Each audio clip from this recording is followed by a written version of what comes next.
au Canada.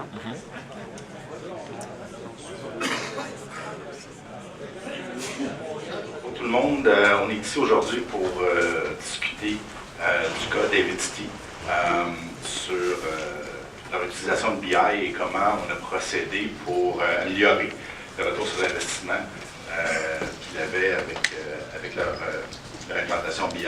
On va utiliser ça en 5 parties.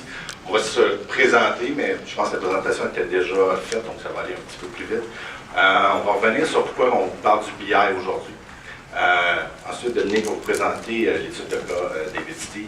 On va revenir rapidement sur la méthodologie et le gros point, le statut, de où on est rendu dans cette aventure-là, et puis les leçons qu'on a apprises jusqu'à présent. Donc, qui sommes-nous? Dominique? Oui, bien, bon matin, Matrice. Merci d'être venu. Je suis Dominique Choquette, directeur de technologie d'information chez Davidity, un des 5 cofondateurs originaux de la compagnie. Ça fait seulement 8 ans qu'on fait l'affaire. Par contre, en 8 ans, on a déjà implémenté 2 fois un ERP. On est sur notre 3e plateforme e-commerce. C'était nécessaire pour supporter notre forte croissance. Dans un avenir plus proche, on commence à travailler sur le nouveau programme de loyauté qui va être supporté avec une application mobile, quelque chose que les clients nous ont demandé depuis un bon moment. Eric? Oui, Éric Dupont, donc, comme mentionné plus tôt, j'ai joint Talsom en 2009 en tant que vice-président et associé. Auparavant, j'ai implanté des solutions BI depuis 1999. J'ai terminé mon dernier emploi avant d'être chez Talsom en tant que BI Lead pour le Canada chez Accenture. J'implante des solutions TI en entreprise depuis une vingtaine d'années. Davidity, en un mot, fondé en 2008. On a ouvert un magasin à Toronto, un site de e-commerce aussi au début automne 2008. On a laissé les choses passer durant le premier Noël. Les résultats financiers sont phénoménaux. Les investisseurs principaux nous donnent comme commande d'ouvrir le maximum de magasins le plus vite possible avant que quelqu'un d'autre le fait. Donc, aujourd'hui, à date d'hier, 220 magasins, 175 au Canada, 45 aux États-Unis. On a commencé à ouvrir nos magasins aux États-Unis en 2011. Et puis, pour ceux qui ont lu les nouvelles, en juin l'année passée, on est allé en bourse sur le Nasdaq. Talsom est une firme de conseil en management. En fait, on aide les entreprises à introduire les nouvelles technologies et à maximiser leur retour sur investissement en faisant ces projets-là. Nos services sont divisés en 3 axes. Donc, l'architecture stratégique, où on fait des plans TI, on aide les entreprises à sélectionner des systèmes et on les aide à implanter. Project Leadership, donc la gestion de projet, mais la gestion de projet axée beaucoup affaires et non juste TI. Et puis la gestion du changement pour s'assurer que tous ces projets-là sont acceptés par les employés et vont chercher la valeur requise. Pourquoi on parle du BI aujourd'hui? C'est un terme qu'on entend parler beaucoup depuis des années. Puis je voulais revenir sur c'est quoi le BI, parce qu'une des raisons, on va le voir plus tard, pourquoi beaucoup de projets BI n'ont pas de succès, c'est qu'on ne comprend pas c'est quoi le BI. On l'a simplifié à sa forme la plus basique. Fournir des informations pertinentes et fiables aux bonnes personnes, au bon moment, pour améliorer les décisions d'affaires et l'expérience client, grâce à une collecte et l'interprétation des bonnes données. Vous voyez qu'il y a des termes qui sont en bold un peu partout, puis c'est de ça qu'on va parler aujourd'hui. On ne parlera pas de technologie vraiment, on ne parlera pas de solutions de BI, on va vraiment parler de comment on fait pour arriver à ces 5 points-là et maximiser justement la valeur du BI, peu importe la technologie qu'on a mis en place. On en parle aujourd'hui parce que, d'après Gartner fait une étude à chaque année où il envoie un formulaire, un questionnaire à des milliers de CIO à travers le monde. BI Analytics est la priorité numéro 1 dans toutes les entreprises depuis 2014. On s'est posé la question pourquoi à chaque année BI Analytics revient. Puis il y a 2 grandes raisons pour ça. Ceux qui réussissent à le faire comme il faut vont chercher une grande valeur, donc réinvestissent et font d'autres projets pour aller encore une fois maximiser cette valeur-là.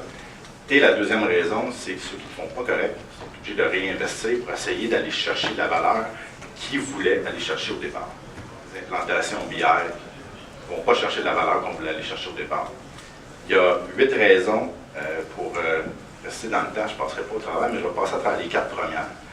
La première, manque d'adoption des utilisateurs. C'est vrai à travers n'importe quel projet que vous allez faire, mais c'est aussi vrai et encore plus vrai pour le BI. Parce que, contrairement à une application dans vos opérations, si les utilisateurs ne s'en servent pas, vous allez le voir tout de suite. L'application BI, c'est pas évident. C'est pas intégré au processus d'affaires, donc vous ne le verrez pas tout de suite, mais vous allez le voir un an plus tard parce que l'utilisation n'est pas là. Vous n'allez pas chercher la valeur que vous pensiez aller chercher dans vos investissements en BI. Manque d'engagement de l'exécutif et de la business, c'est un point qui est aussi important que le premier. Les initiatives BI doivent être drivées par en haut et descendre en bas. Si un département TI décide qu'on implante une solution BI, build it and they will come, ça ne marchera pas. Okay? Mauvaise compréhension du BI des attentes. Je l'ai dit tantôt, la première slide. Quand on parle du BI, les gens vont nous dire BI c'est des rapports, BI c'est du dashboard. Ça, c'est des outils. Okay? Le BI, c'est pas ça. Le BI, c'est l'intelligence en arrière. Comment on fait en bâtissant des dashboards, en bâtissant des rapports, en bâtissant d'autres outils pour aller chercher justement cette valeur-là. Le quatrième point que je vais mentionner, mauvaise qualité et pertinence des données. Si vous faites un projet BI, et un utilisateur trouve une mauvaise donnée, c'est fini. Les utilisateurs vont s'en aller et ils ne reviendront pas. Ils vont retourner à leur vieille façon de faire, ils vont se faire des exports faramineux qui vont cruncher eux-mêmes parce qu'ils sont sûrs que le chiffre va être bon.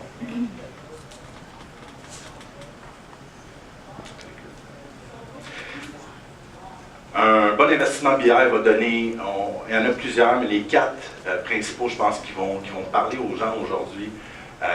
L'accroissement de l'adaptabilité et de l'agilité des entreprises en accélérant la prise de meilleures décisions.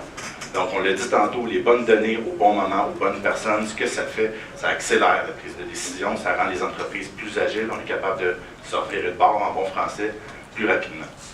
Réduction des coûts et accroissement des profits parce que ça nous donne des meilleures prévisions.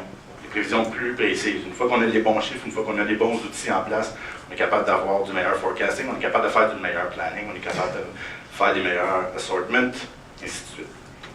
Augmentation de la satisfaction client grâce à l'analyse des données sur les comportements de ces clients-là, justement. On parle du e-commerce, on parle des applications mobiles, on parle du omnichannel, on va chercher des informations valables, avec des valeurs inestimables. Il faut être capable de les analyser, il faut être capable de réagir rapidement, justement. Exemple parfait, des plaintes clients. On l'a vu dans les dernières années, il y a plein d'applications qui commencent à popper, là, font l'analyse des médias sociaux, puis là, quand il y a une coupe de plaintes, c'est un alerte. Ça, c'est du BI. Ça, c'est un exemple parfait de l'utilisation de BI pour améliorer le service client. Focalisation des efforts de l'entreprise autour d'indicateurs de performance communs. Donc, si on revient à la compréhension du BI, tous les départements ont des rapports différents, tous les départements parlent des langages différents. Une des opportunités qu'on a quand on implante un outil BI, c'est de ramener tout le monde ensemble. Puis quand on parle d'une vente, tout le monde parle la même vente. On parle beaucoup de transformation digitale de ce temps-ci. Je pense que le terme est un peu galvaudé, tout le monde en parle. En gros, la transformation digitale, ça veut dire quoi? Ça veut dire d'amener des technologies pour améliorer un des 4 aspects suivants de l'entreprise. Fidéliser le client, outiller les employés, transformer les produits, puis optimiser les opérations. Tout cet exercice-là, par contre, va être basé sur les données qu'on a. Les meilleures sont ces données-là, meilleurs vont être les résultats de notre transformation digitale. Ce qui me mène à l'étude de cas David Steve. Je vais donner la parole à Dominique. Oui, je vais prendre le clicker. Donc, ce qu'on a fait pour arriver à ce plan-là et à ces objectifs-là, on s'est mis 4 lignes directrices, en fait. On a dit qu'au départ, pour que le BI soit efficace, il doit répondre à un besoin précis. Comme n'importe quelle application qu'on va mettre en place, elle ne peut pas tout faire. Donc, on focus sur un besoin, on focus sur ce besoin-là. Ce besoin-là, ensuite, doit être aligné avec la direction stratégique de l'entreprise. Et si on essaie de répondre à un besoin qui n'a rien à voir avec ce qu'on fait dans le business, des needs de purpose. Troisième, ce qui se mesure s'améliore, on doit définir des KPI et des initiatives pour atteindre ces objectifs-là. Et finalement, on doit, je l'ai mentionné plus tôt, on doit s'assurer de l'adoption des utilisateurs. Parce que si on a fait 1, 2, 3, puis on ne fait pas 4, encore une fois, notre investissement tombe. J'ai mis ici quelques métriques que je trouvais importantes de discuter aujourd'hui, justement quand on parle d'utilisation des utilisateurs et de l'efficacité de notre système BI. Il y en a beaucoup d'autres, mais ces idées-là, c'est pour vous ouvrir votre esprit un peu sur qu'est-ce que vous devriez mettre en place chez vous. Vous devriez, en arrivant au bureau demain, aller voir votre gars d'ITI et vous dire, es-tu capable de me sortir ça? Nombre de fois qu'un rapport est utilisé. Une mesure de base, mais une mesure très importante parce qu'elle va vous montrer right off the bat, excusez mon français, est-ce qu'on utilise des bons rapports? Est-ce qu'on publie les bonnes données? Est-ce que nos utilisateurs utilisent ce qu'on publie? Puis ça vous permet aussi de faire du ménage, puis d'avoir une meilleure performance, et ainsi de suite. Nombre de rapports, de copies de rapports en double, même chose que le premier. Donc, vous dites, est-ce que la qualité des rapports qu'on publie standards sont bons ou est-ce que nos gens prennent le rapport ou le dashboard et l'analyse, puis la première chose qu'ils font, c'est qu'ils le modifient parce que ça ne leur donne pas la réponse à la question qui se pose. Délai moyen pour créer un nouveau rapport ou le modifier. Ça, c'est une métrique de vélocité.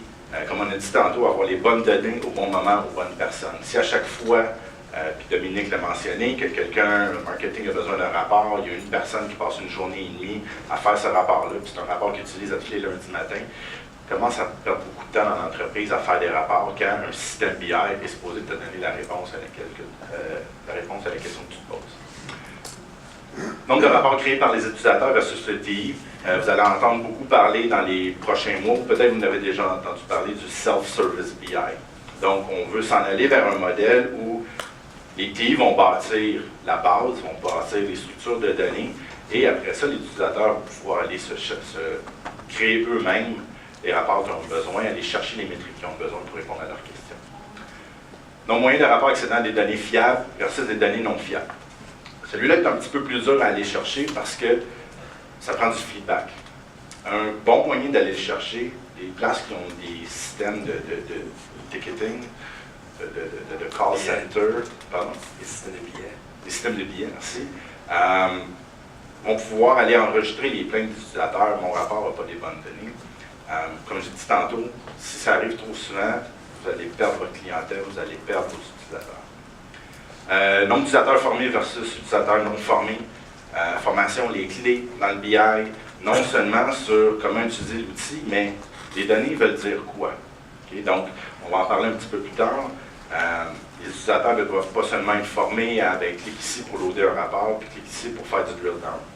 Ils doivent être formés à voici les données auxquelles tu as accès, voici ce que tu peux être capable de faire. Il faut ouvrir leur esprit, il faut les amener à eux-mêmes se poser des questions, puis à les creuser dans les données. S'assurer l'adoption des utilisateurs, donc le quatrième point, on l'a brisé celui-là aussi en 4, la qualité des données, je le répète, 3 fois je le dis, priorité en tout temps. Faites de la publicité. Okay? Vous avez un système BI, c'est bien beau, mais le système BI va dormir là, c'est pas personne qui l'utilise, il n'y a pas personne qui sait qu'est-ce que c'est capable de faire. Je reviens sur la compréhension de c'est quoi le BI. C'est important de dire, c'est pas juste un CAN report que ça donne. Pose-toi une question, va driller, puis tu vas trouver une réponse qui va te faire poser d'autres questions. C'est ça le BI. C'est comme ça que tu es capable d'aller chercher la valeur. Formation, je le dis, je le répète, les employés ne doivent pas juste être formés quand ils arrivent, ne doivent pas juste être formés sur clic ici, clic là, mais ça devrait être continu. Le BI évolue aussi vite que votre entreprise évolue, puis à tous les jours, vous ramassez des nouvelles données. Donc, ces nouvelles données-là, qu'est-ce que vous êtes capable d'aller chercher dans ces données-là? Posez-moi des questions, puis on va essayer d'y répondre en creusant des données. Donc, formation continuelle du côté de ce que le BI peut amener de nouveau. Puis, créer un centre d'excellence BI. Un des points importants, je pense qu'il faut retenir aujourd'hui, c'est que ce n'est pas les TI qui vont amener ça. Les TI ils vont vous implanter une technologie, ils vont vous donner une structure de données, mais l'intelligence dans l'intelligence d'affaires vient de la business, elle ne vient pas des TI. Je pense que je viens de voler ton point. Non, c'est correct. C'est un bon point. Quelques erreurs à ne pas faire. Rip and replace. Donc, on voit beaucoup de nouvelles technologies en BI, plus sexy les unes que les autres. C'est très dangereux de dire on va remplacer la technologie parce que l'autre technologie ne marche pas si vous n'avez pas fait ce qu'on a parlé avant. Parce que vous allez investir, vous allez vous retrouver à la même place. Lifting cosmétique, même chose. Pas parce que c'est plus sexy qu'ils vont le plus utiliser, s'ils ne comprennent pas la valeur qu'il y en a derrière, s'ils ne comprennent pas comment ils peuvent utiliser les données. Apprendre à utiliser un outil, c'est facile, mais apprendre à utiliser les données, c'est une autre chose. Finalement, un déploiement BI ou d'entrepôt de données sur plusieurs années, je l'ai mentionné tantôt, le BI évolue tellement vite et vos entreprises évoluent tellement vite que si vous le faites sur plusieurs années, vous n'irez pas chercher au début, à la fin, ce que vous vouliez avoir au début. Donc, une approche qu'on appelle agile ou par itération, faites-le par petites étapes, allez chercher de la valeur plus rapidement, puis bâtissez là-dessus. Donc, pour récapituler rapidement, petite récapitulation, assurez-vous, quand vous faites une initiative BI, que le focus est là. Posez-vous une question, puis essayez d'aller chercher la réponse à cette question-là en faisant une initiative BI. Assurez-vous que c'est en lien avec la stratégie d'entreprise, que vous avez des KPI pour mesurer non seulement l'atteinte de la stratégie d'entreprise, mais l'atteinte de la stratégie BI. On a parlé plus tôt, j'en ai donné quelques-uns, mais un des gros problèmes en BI, c'est qu'on crée plein de KPI, mais on ne crée pas de KPI sur le BI.